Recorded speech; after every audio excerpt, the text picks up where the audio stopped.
Hi കൂട്ടുകാരെ, പുതിയൊരു വീഡിയോയിലേക്ക് എല്ലാവർക്കും സ്വാഗതം. അങ്ങനെ സൂര്യ ഇനി വിളിച്ചു പറയുകയാണ് കേട്ടോ വിവേകിനോട്. എടാ, അവൾക്ക് എത്ര കിട്ടിയാലും പഠിക്കില്ല.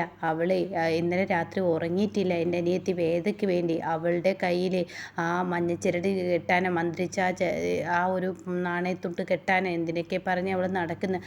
അവൾക്കാണെങ്കിലോ എത്ര കണ്ടാലും കിട്ടിയാലും പഠിക്കില്ലടാ. എന്താണ് ഇനി അവളെ ചെയ്യുക എന്നൊക്കെയുള്ള വാക്കുകൾ ഇങ്ങനെ പറയുന്ന സമയത്താണ് കേട്ടോ അങ്ങോട്ടേക്ക് ഈ പറയുന്ന നന്ദിനി കയറി വരുന്നത്. അപ്പോൾ സാറെന്താ ഇപ്പോൾ പറഞ്ഞത്? അതെ, നീ ഇന്നലെ വേദയുടെ അടുത്തായിരുന്നല്ലോ, ഇപ്പോൾ കിട്ടേണ്ടത് കിട്ടിയപ്പോൾ നീ വന്നില്ലേ? അങ്ങനെയൊന്നല്ല സാറേ സംഭവിച്ചിരിക്കുന്നത്. വേദയ്ക്ക് ആ മഞ്ഞച്ചിരട് നന്നായി ബോധിച്ചിരിക്കുന്നു.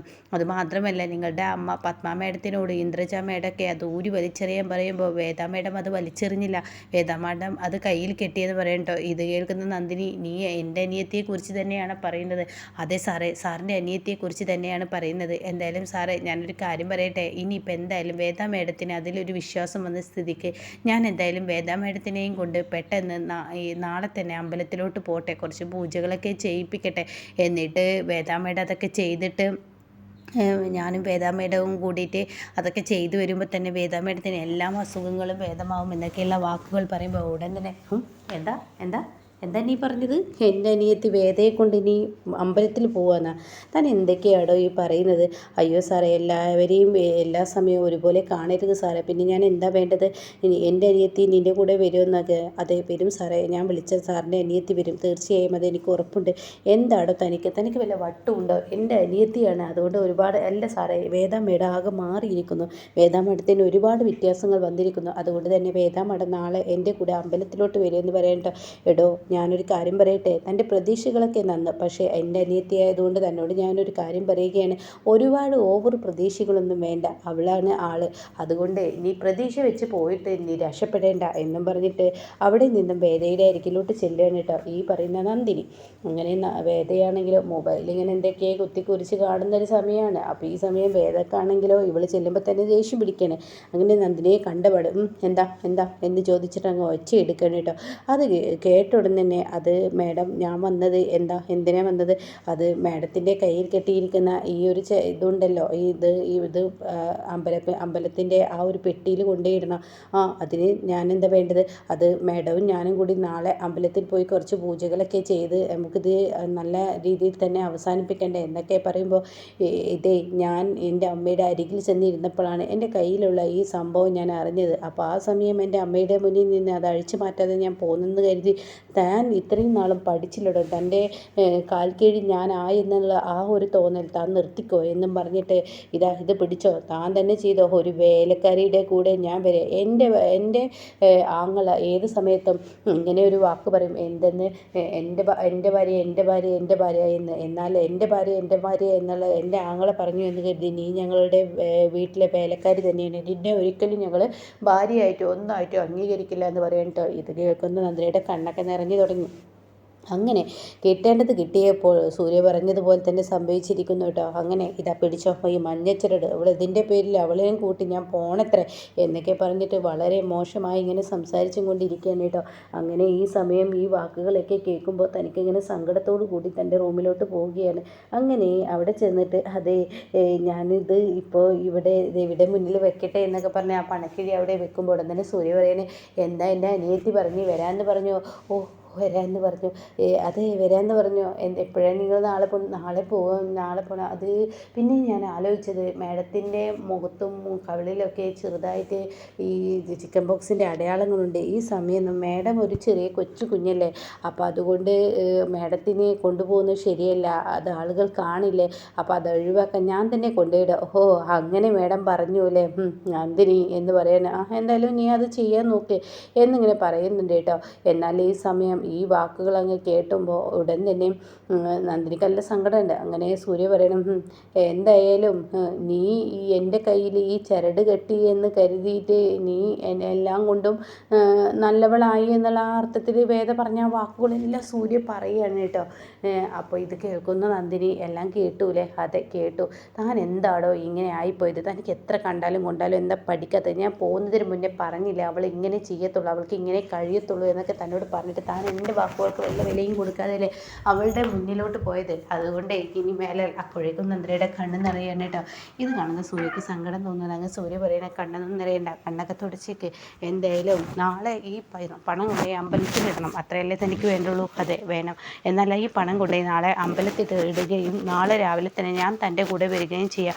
അപ്പം മാഡത്തിനോട് സ്വന്തം അനിയത്തിനോട് സാറിന് സ്നേഹമുണ്ട് അല്ലേ? ഒന്നും മിണ്ടാതെ പോയിക്കോ അവിടുന്ന്. നിൻ്റെ കണ്ണുകൾ നിറയുന്നത് കാണുമ്പോൾ എനിക്ക് സങ്കടം സഹിക്കുന്നില്ല. അവളോടല്ല സ്നേഹം, നിന്നോടാണ് എനിക്ക് സ്നേഹം. അത് കേൾക്കുന്ന നന്ദിനിക്ക് പറയാൻ വാക്കുകളില്ല. സന്തോഷം കൊണ്ട് തൻ്റെ കണ്ണുകൾ നിറയാണ്. ഇതേ സമയം എടോ എന്താടോ ഒന്നുമില്ല എന്ന് പറയുമ്പോൾ സൂര്യ പെട്ടെന്ന് തൻ്റെ കണ്ണുകൾ വെട്ടിച്ച് അവിടെ നിന്നും പോവുകയാണ് കേട്ടോ. ഇതേ സമയം എല്ലാം കഴിഞ്ഞു. പിറ്റേ ദിവസം അന്നത്തെ രാത്രിയിലാണ് കാണിക്കുന്നത്. അപ്പോൾ സൂര്യ മദ്യത്തിൻ്റെ അടുത്ത് ചെന്നിട്ട് സൂര്യ ഇങ്ങനെ പറയണം, ഹലോ എടാ, നീ ഇങ്ങനെ ഇരിക്കുന്നത് കാണുമ്പോൾ എന്തെന്നാ പറയേണ്ടത്? ഒരു ദിവസം ലോകം മുഴുവൻ കറങ്ങിയിരുന്നവരാണ് ഞാൻ, ഇന്നിപ്പോൾ തന്നെ ഇങ്ങനെ നോക്കിയിരിക്കേണ്ട അവസ്ഥ. എന്തായാലും ആവട്ടെ, അവൾ കുടിക്കുമെന്ന് പറയുമ്പോൾ എനിക്ക് പേടിയുണ്ട്. അതുകൊണ്ടാണ് എന്തായാലും ഞാൻ ഇനിയിപ്പോൾ തന്നെ ഇങ്ങനെ നോക്കിയിരിക്കുക. അവൾ ഉറങ്ങട്ടെ, ഉറങ്ങിയതിന് ശേഷം ആവാം. അപ്പോഴേക്കും നന്ദിനി സുരസാർ എന്ന് പറഞ്ഞ് വിളിച്ചു കേട്ടോ. അയ്യോ അവൾ വരുന്നുണ്ട്, ഞാൻ പെട്ടെന്ന് കട്ടിലിൽ കിടക്കട്ടെ. അങ്ങനെ കിടക്കാണ്. അപ്പോൾ ഉടൻ തന്നെ നന്ദിനി പറയണേ, സാർ അയ്യോ എനിക്ക് നല്ല ഉറക്കം വരുന്നുണ്ട്, ഞാനൊന്ന് ഉറങ്ങട്ടെ എന്നും പറഞ്ഞിട്ട് താൻ വീണ്ടും കട്ടിലിരുന്ന് ആ മദ്യത്തിലോട്ട് ഇങ്ങനെ നോക്കണം കേട്ടോ. സാറെന്താ എന്നെ ഉറക്കിയിട്ട് സാറ് മദ്യം കുടിക്കാന്നുള്ള പരിപാടിയിലാണോ സാറ് മദ്യത്തിലോട്ട് ഇങ്ങനെ നോക്കുന്നത്? ആരോട് തന്നോട് ഇങ്ങനെയൊക്കെ പറഞ്ഞത്? ഞാനൊരിക്കലും അങ്ങനെയൊന്നും മനസ്സുകൊണ്ട് വിചാരിച്ചില്ല സാറേ. എൻ്റെ അടുത്ത് സാറിൻ്റെ വേലത്തരം വേണ്ട. സാറ് അങ്ങോട്ട് നോക്കിയിരുന്നത് കണ്ടാൽ തന്നെ എനിക്ക് മനസ്സിലായി. സാറൊരു കാര്യം ചിന്തിച്ചോ? സാറ് മദ്യപിച്ചാൽ തീർച്ചയായും ഞാനും മദ്യപിക്കും എന്ന് പറഞ്ഞിട്ടുണ്ടെങ്കിൽ ഞാൻ മദ്യപിക്കും. അയ്യോ നീ മദ്യപിക്കൊന്നും വേണ്ട, ഞാൻ മദ്യപിക്കും മാത്രമല്ല ഈ വീട്ടിൽ മൊത്തത്തിൽ നടക്കും. മാത്രമല്ല റോട്ടിലൊക്കും ഞാൻ ഇറങ്ങും. ഞാൻ എന്നെക്കൊണ്ട് പറ്റാവുന്ന രീതിയിലൊക്കെ ഞാൻ മദ്യപിക്കും എന്ന് പറയട്ടോ. അയ്യോ ഞാൻ മദ്യപിക്കുന്നില്ലേ, ഞാൻ ഉറങ്ങട്ടെ എന്ന് പറഞ്ഞിട്ട് സൂര്യങ്ങ് കിടന്നുറങ്ങി കണ്ടിട്ടോ. അങ്ങനെ സൂര്യങ്ങ് കിടന്നുറങ്ങിയതും പിന്നീട് ഒരു പാതി ഉറക്കത്തിലായിരിക്കുകയാണ്. അപ്പം നന്ദിനി ഉറങ്ങിയിട്ടുണ്ട്. അപ്പോൾ അങ്ങനെ നന്ദിനി ഉറങ്ങുന്നതിന് മുന്നേ സൂര്യയോട് പറയുന്നുണ്ട്, ഞാൻ ഉറങ്ങിയിട്ട് നിങ്ങൾ കഴിക്കാമെന്ന് കരുതിയിട്ടുണ്ടെങ്കിൽ അതൊരിക്കലും നടക്കത്തില്ല എന്നിട്ടാ. പിന്നെ 2-3 തവണ ഇവിടെ തല പൊക്കി നോക്കുമ്പോൾ നന്ദിനിയും തല പൊക്കി നോക്കുന്ന ആ സീനൊക്കെ കാണിക്കുന്നുണ്ട്. അങ്ങനെ അതിനിടയ്ക്ക് ഇവർ ഉറക്കത്തിലായിരിക്കുകയാണ്. അപ്പോൾ സൂര്യ അവൾ ഉറങ്ങി, ഇനി ഞാൻ മദ്യപിക്കട്ടെ, തന്നെ കൂടാതെ എനിക്ക് കഴിയില്ലടോ എന്നൊക്കെ തന്നെ മദ്യക്കുപ്പിയോട് പറഞ്ഞ് താൻ മദ്യത്തിൽ അങ്ങ് തൊടുമ്പോൾ താനത് മോന്ത കുത്തി വീഴുന്നു. അതോടുകൂടി അയ്യോ ഇതെന്താ എൻ്റെ കാലിൽ കിട്ടിയിരിക്കുന്നത്? അപ്പം നന്ദിനിയുടെ ഒരു സാരി എടുത്ത് നന്ദിനി സൂര്യയുടെ കാലിലും നന്ദിനിയുടെ കയ്യിലും കെട്ടിയിരിക്കുകയാണ്. അപ്പോഴേക്കും നന്ദിനി അയ്യോ എന്ന് പറഞ്ഞ് നിലവിളിച്ച് നീക്കുകയാണ്. ഇതേ സമയം താൻ എന്താണോ ഈ ചെയ്തിരിക്കുന്നത്? എനിക്കറിയായിരുന്നു സാർ ഇത് ചെയ്യുന്നത്, അതുകൊണ്ട് തന്നെയാണ് ഞാൻ ഈ ഒരു സാരി കയ്യിൽ കെട്ടിയതും കാലിൽ കെട്ടിയതും. ഇത് എപ്പോൾ താൻ ചെയ്തു? അതൊക്കെ ഉണ്ട് സാറേ, ഞാനൊരു കാര്യം പറഞ്ഞിട്ടുണ്ടെങ്കിൽ അത് തീർച്ചയായും ചെയ്യും. അല്ല നന്ദിനി, നിൻ്റെ വിചാരം എന്താണ്? ഞാൻ മദ്യപിക്കാനല്ലല്ലോ വന്നത്, ഞാൻ ബാത്റൂമിലോട്ട് പോകാനാണ്. എന്താ താനീ ചെയ്ത് കൂട്ടുന്നത്? എനിക്ക് ബാത്റൂമിലോട്ട് പോകണ്ടേ? അതിനെന്താ സാറേ, അതഴിച്ചിട്ട് ബാത്റൂമിൽ പോയിക്കോ. അങ്ങനെ സൂര്യ കെട്ടുകളെല്ലാം അഴിച്ച് ബാത്റൂമിലോട്ട് പോട്ടെ എന്ന് പറയുമ്പോൾ സാറ് വേഗം വായട്ടോ, എന്നിട്ട് വേണം എനിക്ക് കെട്ടാൻ. പിന്നെ അപ്പോൾ അത് കേട്ടോടെ തന്നെ ഞാൻ ബാത്റൂമിൽ നിന്ന് ഇപ്പോഴൊന്നും വരില്ല, എന്നാൽ വരുന്നില്ലെങ്കിൽ ആ തലയണം കൂടി അങ്ങ് കൊണ്ടുപോയോക്ക്. നന്ദിനി എന്നെ ദേഷ്യം പിടിപ്പിക്കേണ്ട. അല്ല സാറ് ബാത്റൂമിൽ പോകുന്നില്ലേ? ഇല്ല ഞാൻ ബാത്റൂമിൽ പോകുന്നില്ല, ബാത്റൂമിൽ പോകുന്നത് മതിയാക്കി, ഞാൻ നിർത്തി എന്നൊക്കെ പറഞ്ഞിട്ട് അവരുടെ ആ തമാശകളാണ് കേട്ടോ. അങ്ങനെ ആ രാത്രി അങ്ങ് കഴിഞ്ഞു. സൂര്യക്ക് മദ്യം കഴിക്കാൻ പറ്റിയില്ല. പിറ്റേ ദിവസം ഇന്ദ്രജയും വേദയാണ് കാണിക്കുന്നത്. വേദ പറയണ്, അയ്യോ ഈ അസുഖം വന്നതിന് ശേഷം എന്തോന്ന് വിശപ്പാണ്, സഹിക്കാൻ പറ്റുന്നില്ല, ഏത് നേരത്തും തിന്നണം എന്നൊരു തോന്നലാണ്. അങ്ങനെ കഴിക്കാൻ തോന്നുന്നത് കൊണ്ടാണ് താഴോട്ട് പോയോക്കട്ടെ, ഇവളെന്തെങ്കിലും ഉണ്ടാക്കി വെച്ചിട്ടുണ്ടോ? ഇന്ദ്രജ പറയാം, എനിക്ക് വിശക്കുന്നുണ്ട്, വാ എന്നൊക്കെ പറഞ്ഞ് ടേബിളിൽ മൊത്തത്തിൽ ചെക്ക് ചെയ്യുക, അവിടെ കാണുന്നില്ല. അങ്ങനെ രണ്ടാമത്തെ കിച്ചണിൽ പോയി കാസറോളൊക്കെ നോക്കുമ്പോൾ അവിടെയും കാണുന്നില്ല. എന്താ ഇവളൊന്ന് ഈ നേരം വരെ ഒന്നും ഉണ്ടാക്കിയിട്ടില്ലേ എന്നൊക്കെ ഇവർ പരസ്പരം പറഞ്ഞ് അങ്ങ് ചെല്ലുക. അങ്ങനെ ഉണ്ടാക്കിയിട്ടില്ല കേട്ടോ. അപ്പോൾ ഈ സമയം ഇവൾ കെട്ടിലമ്മ ഇന്നൊന്നും ഉണ്ടാക്കിയിട്ടില്ലേ, നെണീറ്റില്ലേ എന്നൊക്കെ പറയുമ്പോൾ നന്ദിനി കാണുക മുകളിൽ നിന്ന് ഇറങ്ങി വരുന്നു. നല്ല സാരിയൊക്കെ എടുത്ത് ഇങ്ങനെ ഇറങ്ങുമ്പോൾ ബാക്ക് നോക്കിയിട്ടാണ് കേട്ടോ നന്ദിനി ഇറങ്ങുന്നത്. എടി നീ ഇന്ന് ഞങ്ങൾക്ക് ഭക്ഷണം കഴിക്കാനൊന്നും ഉണ്ടാക്കിയിട്ടില്ലേ? അപ്പോഴും നന്ദിനി മുകളിലോട്ട് നോക്കുന്നുണ്ട്. ഇതേ സമയം എന്താടി ഞങ്ങൾ ചോദിച്ചതിന് പറയുന്നതൊന്നും നീ കേൾക്കുന്നില്ലേ? നീ എന്താ മുകളിലോട്ട് നോക്കുന്നത്? അതെ ഞങ്ങളുടെ ഏട്ടൻ കയറി വരുന്നുള്ള ആ ഒരു ഇതോടുകൂടി നീ മുകളിലോട്ട് നോക്കൊന്നും വേണ്ട. അതുകൊണ്ട് ഞങ്ങൾക്ക് കഴിക്കാൻ എന്തെങ്കിലും ഉണ്ടാക്കുക. ഓ ശരി, ഞാൻ ഉണ്ടാക്കാം, 10 മിനിറ്റ് സമയം തരും, ഞാൻ ഈ പണം കൊണ്ടുപോയിട്ട് അമ്പലത്തിലിടണം. അപ്പോൾ സൂര്യ സാർ എൻ്റെ കൂടെ വരാൻ പറഞ്ഞിട്ടുണ്ട്. അപ്പോൾ അതുകൊണ്ട് ഇത് കൊണ്ടുപോയി ഇടാനാണ് ഞാൻ ഡ്രസ്സൊക്കെ മാറാൻ വേണ്ടി പോയതാണ്. എന്തായാലും 10 മിനിറ്റ്. അപ്പോഴേക്കും സൂര്യ താഴോട്ട് ഇറങ്ങി വന്നു കേട്ടോ. നന്ദിനി ഭക്ഷണം ഉണ്ടാക്കാൻ കിച്ചണിൽ കയറിയിരിക്കുന്നു. ഇതേ സമയം നന്ദിനി എന്ന് പറഞ്ഞ് വിളിക്കുമ്പോൾ ഇവർ ഞെട്ടലോടുകൂടി നന്ദിനി കിച്ചണിൽ നിന്ന് എത്തി നോക്കുന്ന ഒരു സീനാണ് കേട്ടോ. ഇതിനിടയ്ക്ക് വേദം ഒരുപാട് വഴക്ക് പറഞ്ഞിട്ട് പറയുന്നുണ്ട്, ഈ ഒരു കയ്യിൽ നീ ഇത് കെട്ടിയത് കൊണ്ടാണ് എൻ്റെ അസുഖം മാറിയെന്നൊരു പ്രതീക്ഷ നിനക്കുണ്ടെങ്കിൽ അത് വെറുതെയാണ്, ഞാൻ എൻ്റെ അമ്മയുടെ മുന്നിൽ അഭിനയിച്ചതാണ്. അതുകൊണ്ട് തന്നെ ഇനി എൻ്റെ മുന്നിലോട്ട് ഇങ്ങനത്തെ ഓരോ കാര്യങ്ങൾ പറഞ്ഞ് ഇനി എൻ്റെ മുന്നിലോട്ട് വരരുത്.